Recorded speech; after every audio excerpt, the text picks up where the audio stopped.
yang perlu diperbaiki, dikoreksi itu adalah tidak ada wajib militer sama sekali ya. Jadi Kemhan, TNI tidak pernah, mendorong program wajib militer.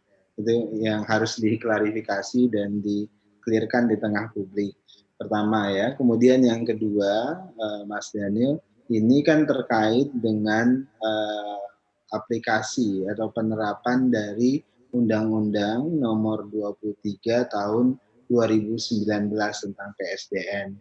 Nah, Mhm. undang-undang ini itu mengatur salah satunya terkait dengan komponen cadangan dan juga bela negara. Nah, bela negara kan selama ini sudah berjalan, bahkan menjadi salah satu leading leading issues di masa Pak Riyakudu dulu, kemudian itu akan terus berjalan sebagaimana mestinya.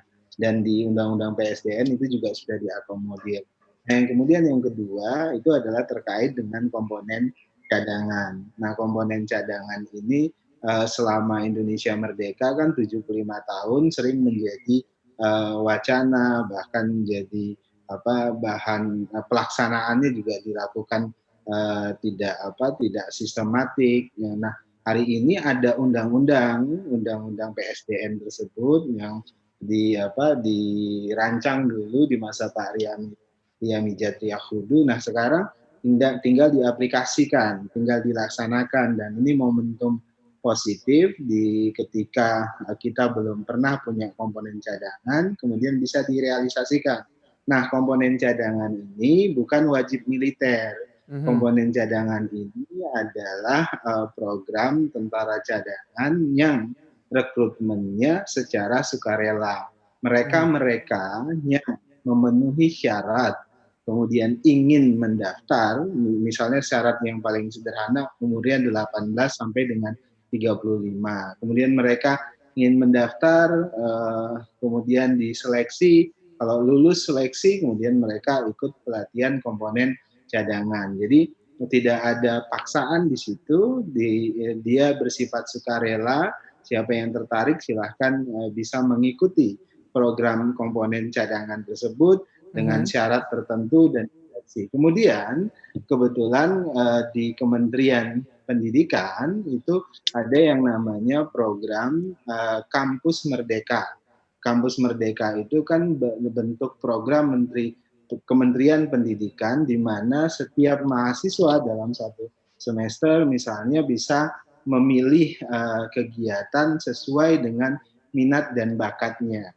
Nah, ketika koordinasi Kementerian Pertahanan dengan Kementerian Pendidikan, kemudian muncul upaya untuk mengkolaborasikan ini. Kenapa?